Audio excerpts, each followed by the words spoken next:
বাংলাদেশের রাজনীতির আকাশে যখন নতুন ভোরের অপেক্ষা, ঠিক তখনই এক বিশাল বজ্রপাত হয়ে এলো হাইকোর্টের সাম্প্রতিক রুল।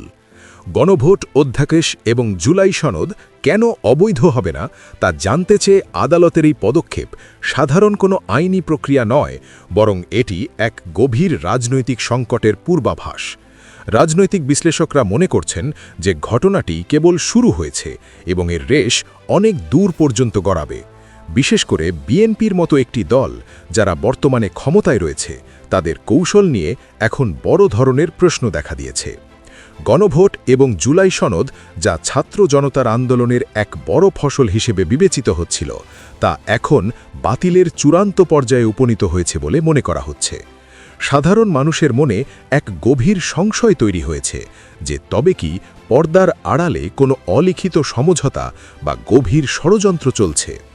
এই উত্তাল পরিস্থিতিতে সুপ্রিম কোর্টের প্রথিতযশা আইনজীবী অ্যাডভোকেট শিশির মোহাম্মদ মনির যে প্রশ্নটি তুলেছেন তা কেবল সাহসী নয়, বরং অত্যন্ত যৌক্তিক এবং সময়োপযোগী। তিনি অত্যন্ত ক্ষুব্ধ কণ্ঠে সরকারের এই রহস্যময় আচরণের কঠোর সমালোচনা করেছেন। তার উত্থাপিত যুক্তিগুলো আইনি অঙ্গন থেকে শুরু করে সাধারণ চায়ের দোকান পর্যন্ত আলোচনার ঝড় তুলেছে। শিশির মনির খুব স্পষ্ট করে একটি প্রশ্ন করেছেন যে যারা আজ সংবিধানে নেই, এই অজুহাত তুলে গণভোট বাতিলের জন্য আদালতে দৌড়াচ্ছেন, তারা কেন বর্তমান জাতীয় নির্বাচন বাতিলের দাবি তুলছেন না। তার এই যুক্তিটি অত্যন্ত ধারালো। যদি সংবিধানের অক্ষর ধরে বিচার করতে হয়, তবে গত 5 আগস্টের পর বাংলাদেশে যা যা ঘটেছে তার প্রায় সবকিছুই এক অর্থে সংবিধান বহির্ভূত। 5 আগস্টের পরবর্তী ক্রান্তিকালে এই অন্তর্বর্তীকালীন সরকার রাষ্ট্রের প্রয়োজনে প্রায় 135টি অধ্যাদেশ জারি করেছে। এখন প্রশ্ন হল, যদি কেবল গণভোট অধ্যাদেশই অবৈধ হয়, তবে বাকি 134টি অধ্যাদেশ কিভাবে বৈধ থাকতে পারে? এমনকি যে জাতীয় নির্বাচনের ওপর ভিত্তি করে আজ তারেক রহমান প্রধানমন্ত্রীর আসনে আসীন হয়েছেন, সেই নির্বাচনও তো তাহলে একই যুক্তিতে অবৈধ হয়ে যাওয়ার কথা। শিশির মনির সরকারকে সরাসরি এক বিশাল আয়নার সামনে দাঁড় করিয়ে দিয়েছেন।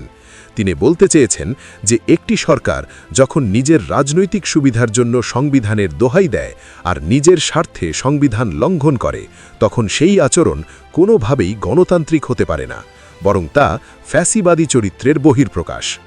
আমরা যদি এই সংকটের পেছনের ইতিহাস এবং বর্তমান প্রেক্ষাপট বিশ্লেষণ করি, তবে দেখা যায় যে এই রিটটি কোনো আকস্মিক ঘটনা নয়। সুপ্রিম কোর্টের আইনজীবী ABM আতাউল মজিদ তৌহিদ যখন গণভোটের বৈধতা চ্যালেঞ্জ করে রিট করলেন, ঠিক তখনই এর পেছনের কুশীলবদের নিয়ে কানাঘুষা শুরু হয়।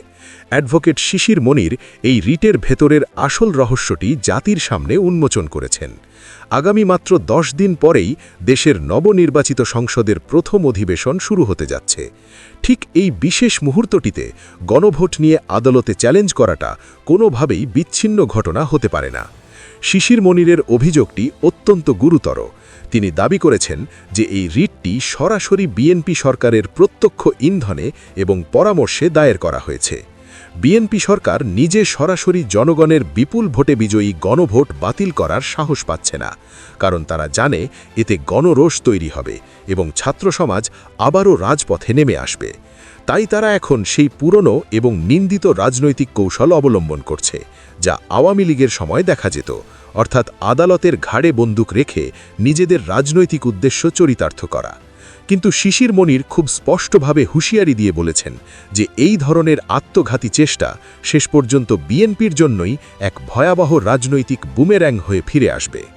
বর্তমানে যখন দেশের সর্বোচ্চ আদালতের দিকে গোটা জাতির উৎসুক নজর, তখন হাইকোর্ট থেকে রুল জারি করার বিষয়টি সরকারের জন্য এক ধরনের রক্ষাকবচ হিসেবে কাজ করলেও এর নেতিবাচক প্রভাব অনেক গভীরে।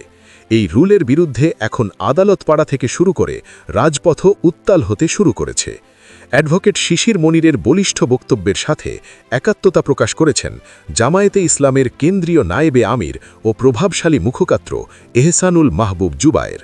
তিনি অত্যন্ত কঠোর এবং আপোষহীন ভাষায় সরকারের এই দ্বিচারিতার নিন্দা জানিয়েছেন।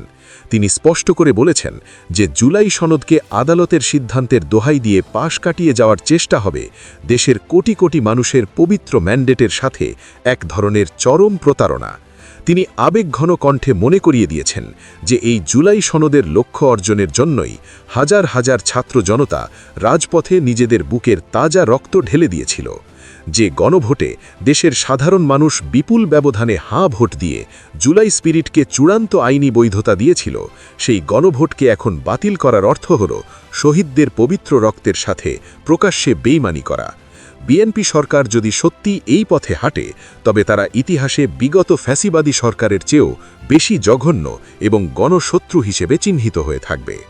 আইনগত দিক থেকে বিশ্লেষণ করলে দেখা যায় যে অ্যাডভোকেট শিশির মনির যে পয়েন্টটি তুলে ধরেছেন তা অত্যন্ত শক্তিশালী এবং অখণ্ডনীয়। যদি রিটকারী আইনজীবীর দাবি অনুযায়ী ধরে নেওয়া হয় যে সংবিধানে গণভোটের স্পষ্ট বিধান নেই, তাই এটি অবৈধ, তবে 5 আগস্টের পর বাংলাদেশে যা যা পরিবর্তন এসেছে তার সব কিছুর বৈধতা নিয়েই তো প্রশ্ন উঠবে। বাংলাদেশের বিদ্যমান সংবিধানে কি ডক্টর মুহাম্মদ ইউনুসের মতো প্রধান উপদেষ্টা বা অন্তর্বর্তীকালীন সরকারের কোনো সুনির্দিষ্ট বিধান আগে থেকে ছিল? অবশ্যই ছিল না। তাহলে সেই কঠোর সাংবিধানিক যুক্তি অনুযায়ী তো সেই সরকার গঠন প্রক্রিয়াটি প্রথম দিন থেকে অবৈধ হওয়ার কথা। আর যদি ভিত্তি বা সরকারই অবৈধ হয়, তাহলে সেই সরকারের অধীনে অনুষ্ঠিত জাতীয় নির্বাচন কিভাবে বৈধ হতে পারে? সেই নির্বাচনে বিজয়ী হয়ে তারেক রহমান আজ প্রধানমন্ত্রী হয়েছেন। যদি গোড়াতেই গলদ থাকে, তাহলে ফলও তো তাহলে তিক্ত হওয়ার কথা। তাহলে সরকার কেন বেছে বেছে শুধু গণভোটকেই টার্গেট করছে? এটি কি তাদের চরম রাজনৈতিক ভণ্ডামি এবং দ্বিচারিতা নয়? শিশির মনির একটি অত্যন্ত সুন্দর এবং বাস্তবসম্মত প্রস্তাব দিয়েছেন। তিনি বলেছেন যে এই ধরনের বড় কোনো জাতীয় ইস্যু যদি নিষ্পত্তি করতেই হয়, তবে তা আদালতের রুদ্ধদ্বার কক্ষে নয়, বরং জনগণের প্রতিনিধিদের উপস্থিতিতে নবনির্বাচিত সংসদে হবে। সেখানে জনগণের সরাসরি ভোটে নির্বাচিত প্রতিনিধিরা রয়েছেন এবং জামায়াতে ইসলামী সেখানে একটি শক্তিশালী বিরোধী দল হিসেবে অবস্থান করছে। যে কোনো আইন বা সনদ নিয়ে যদি কোনো বিতর্ক থাকে, তবে তা সংসদে বিশদভাবে আলোচিত হবে এবং প্রয়োজনে ভোটাভুটি হবে। এটাই হলো প্রকৃত গণতন্ত্রের সৌন্দর্য এবং চর্চা। কিন্তু সরকার যদি সংসদকে তোয়াক্কা না করে নিজেদের পছন্দের আদালত ব্যবহার করে জনগণের রায়কে নস্যাৎ করে দেয়, তাহলে সেই সংসদের আর কোনো নৈতিক বা গণতান্ত্রিক মূল্য থাকে না। এটি হবে সরাসরি জনগণের ম্যান্ডেটের ওপর একটি বিচারিক হস্তক্ষেপ বা জুডিশিয়াল ইন্টারফিয়ারেন্স। এখন একটি গুরুত্বপূর্ণ প্রশ্ন সামনে আসে যে বিএনপি কেন এই গণভোট নিয়ে এত বেশি আতঙ্কিত? কেন তারা এর বৈধতা চ্যালেঞ্জ করার পেছনে নেপথ্য ভূমিকা পালন করছে? এর মূল কারণ নিহিত রয়েছে জুলাই সনদের মৌলিক ধারাগুলোর মধ্যে। এই সনদে এমন কিছু বৈপ্লবিক সংস্কার এবং ক্ষমতার বিকেন্দ্রীকরণের কথা বলা হয়েছে যা একটি একচ্ছত্র ক্ষমতার অধিকারী হতে চাওয়া রাজনৈতিক দলের জন্য মেনে নেওয়া প্রায় অসম্ভব। জুলাই সনদের মাধ্যমে যদি রাষ্ট্রে ক্ষমতার ভারসাম্য নিশ্চিত হয় এবং গণভোটের মাধ্যমে তার সংবিধানে স্থায়ী ভিত্তি পেয়ে যায়, তাহলে বিএনপি ভবিষ্যতে আর আগের মতো একক আধিপত্য বা লুটপাটের রাজত্ব কায়েম করতে পারবে না। আর ঠিক এই কারণেই তারা জুলাই বিপ্লবের চেতনা বা জুলাই স্পিরিটকে সূতিকাগরেই গলা টিপে হত্যা করতে চাইছে। তারা চাইছে আদালতের রায়ের দোহাই দিয়ে এই সনদ বাতিল করে দিয়ে পুরনো সেই আমলাতান্ত্রিক এবং কেন্দ্রীয় ক্ষমতা কাঠামোয় ফিরে যেতে। এতদিন অনেকে প্রশ্ন তুলেছিলেন যে জামাত এই সংকটে কেন চুপ আছে, কিন্তু আজ শিশির মনিরের তেজস্বী বক্তব্য এবং জামায়াত নেতাদের কঠোর অবস্থান প্রমাণ করে যে জামাত এই ইস্যুতে আর কোনোভাবেই নীরব দর্শকের ভূমিকা পালন করবে না। গত কয়েকদিনের রাজনৈতিক প্রেক্ষাপট গভীরভাবে পর্যবেক্ষণ করলে দেখা যায় যে জামাত তাদের লক্ষ্য এবং আদর্শে অত্যন্ত অনড়।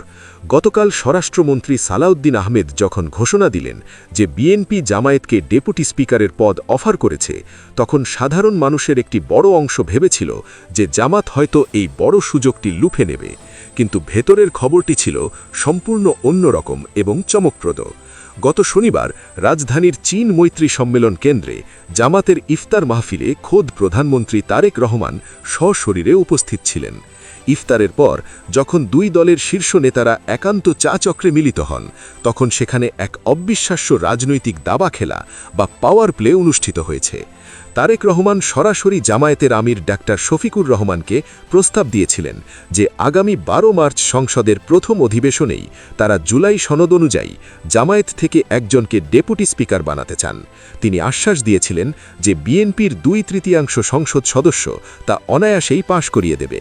সাধারণ কোনো রাজনৈতিক দল হলে রাষ্ট্রীয় প্রোটোকল বা এমন বড় পদ পাওয়ার লোভে আনন্দে আত্মহারা হয়ে যেত দেখে, কিন্তু বিএনপি সম্ভবত ভুলে গিয়েছিল যে তারা এমন একটি আদর্শবাদী দলের সাথে ডিল করছে যারা গত ১.৫ দশক ধরে চরম জুলুম ও নির্যাতনের মুখেও কোনো অপশক্তির সাথে আপোষ করেনি। ডাক্তার শফিকুর রহমান তারেক রহমানের এই অত্যন্ত আকর্ষণীয় অফারের জবাবে যে উত্তর দিয়েছেন তা বাংলাদেশের রাজনৈতিক ইতিহাসে একটি অনন্য মাস্টার স্ট্রোক হিসেবে অক্ষয় হয়ে থাকবে। তিনি অত্যন্ত বিনয়ের সাথে কিন্তু পাথরের মতো দৃঢ় কণ্ঠে জানিয়ে দিয়েছেন যে জামায়াতে ইসলামী শুধু একটি আলংকারিক ডেপুটি স্পিকার বা ব্যক্তিগত সুযোগ সুবিধার জন্য রাজনীতি করে না। তাদের পরিষ্কার বার্তা হল, বিএনপি জুলাই সনদকে কোনো রেস্টুরেন্টের মেনু কার্ড বানাতে পারবে না, যেখান থেকে তারা শুধু নিজেদের সুবিধামতো আইটেমগুলো বেছে নেবে আর বাকি কঠিন সংস্কারগুলো ডাস্টবিনে ফেলে দেবে। ডাক্তার শফিকুর রহমান অত্যন্ত বলিষ্ঠভাবে বলেছেন যে জামাত তখনই এই পদ গ্রহণ করতে পারে যখন বিএনপি গণভোটের ফলাফল এবং জনগণের আকাঙ্ক্ষা অনুযায়ী পুরো জুলাই সনদকে একটি পূর্ণাঙ্গ প্যাকেজ হিসেবে বাস্তবায়ন করার লিখিত গ্যারান্টি দেবে। পদের চেয়ে রাষ্ট্রের কাঠামোগত সংস্কার এবং সংবিধান পরিবর্তন তাদের কাছে অনেক বেশি গুরুত্বপূর্ণ। প্রকৃতপক্ষে জামাত বিএনপির সেই পুরনো এবং চতুর রাজনৈতিক কৌশলের ফাঁদটি সঠিক সময়েই ধরে ফেলেছে। বিএনপি মূলত চেয়েছিল জামাতের হাতে ডেপুটি স্পিকারের মতো একটি বড় পদ ধরিয়ে দিয়ে তাদের মুখ বন্ধ করে দিতে। একবার জামাত এই পদ গ্রহণ করে ফেললে ভবিষ্যতে যখন বিএনপি জুলাই সনদের অন্যান্য জনগুরুত্বপূর্ণ সংস্কার যেমন পুলিশ সংস্কার বা প্রশাসনের আমূল পরিবর্তন করতে গড়িমসি করবে, তখন জামাত আর নৈতিকভাবে জোরালো প্রতিবাদ করার শক্তি হারাবে। কিন্তু ডাক্তার শফিকুর রহমান বুঝিয়ে দিয়েছেন যে জামাতে ইসলামিক ক্ষমতার লোভে অন্ধ কোনো সাধারণ দল নয়। তারা ২৪শে জুলাই বিপ্লবের সেই অকুতভয় শহীদদের রক্তের সাথে কোনো অবস্থাতেই বেইমানি করবে না। জামাত যে কঠিন শর্ত জুড়ে দিয়েছে তা এখন বিএনপির জন্য রীতিমতো গলার কাঁটা হয়ে দাঁড়িয়েছে। এখন বল পুরোপুরি প্রধানমন্ত্রী তারেক রহমানের কোর্টে। তিনি যদি সত্যিই জুলাই স্পিরিটের প্রতি ন্যূনতম শ্রদ্ধাশীল হন, তবে তাকে পুরো প্যাকেজ বাস্তবায়নের নিশ্চয়তা দিতে হবে। আর যদি তিনি আদালতের ঘাড়ে বন্দুক রেখে গণভোট বাতিলের মতো কোনো নোংরা খেলায় লিপ্ত হন, তবে জামাত শুধু ওই পদই প্রত্যাখ্যান করবে না, বরং সংসদের ভেতরে এবং বাইরে বিএনপির জন্য এক ভয়াবহ রাজনৈতিক অস্থিরতা ও সংকট তৈরি করবে। আজকের এই সামগ্রিক রাজনৈতিক বিশ্লেষণ থেকে এটি দিবালোকের মতো স্পষ্ট যে বাংলাদেশ জামাতে ইসলামী কেন অন্য সব গতানুগতিক রাজনৈতিক দলের চেয়ে স্বতন্ত্র। দীর্ঘ ২৫ বছর পর তারা দেশের প্রধান বিরোধী দল হিসেবে পার্লামেন্টে যাচ্ছে। তারা চাইলে খুব সহজেই যে কোনো শর্তে বড় বড় রাষ্ট্রীয় পদ লুফে নিতে পারত, যেমনটি অতীতে এরশাদের জাতীয় পার্টিকে করতে দেখা গেছে। কিন্তু ডাক্তার শফিকুর রহমান প্রমাণ করেছেন তাদের কাছে পদের চেয়ে নীতি এবং জুলাই সনদের লক্ষ্য অনেক বেশি দামি। তারেক রহমান ভেবেছিলেন একটি পদ দিয়ে জামাতকে নিয়ন্ত্রণ করা যাবে, কিন্তু জামাত পুরো সিস্টেম পরিবর্তনের আল্টিমেটাম দিয়ে বিএনপিকেই এখন কাঠগড়ায় দাঁড় করিয়ে দিয়েছে। দেশের এই ক্রান্তিলগ্নে জামাতের এই আপোষহীন অবস্থান আগামী দিনের রাজনীতিতে এক নতুন সমীকরণ তৈরি করবে, এতে কোনো সন্দেহ নেই। শেষ পর্যন্ত এই আইনি এবং রাজনৈতিক লড়াই কোথায় গিয়ে থামে তা দেখার জন্য পুরো দেশ এখন অধীর আগ্রহে অপেক্ষা করছে। জনগণের রায় কি শেষ পর্যন্ত আদালতের রায়ে চাপা পড়বে, নাকি শহীদদের রক্তের উত্তরাধিকার রক্ষায় নতুন কোনো বিপ্লব শুরু হবে, তা সময়ই বলে দেবে। এই পুরো রাজনৈতিক পরিস্থিতির বিষয়ে আপনার কোনো বিশেষ মন্তব্য থাকলে আমাদের জানাতে পারেন।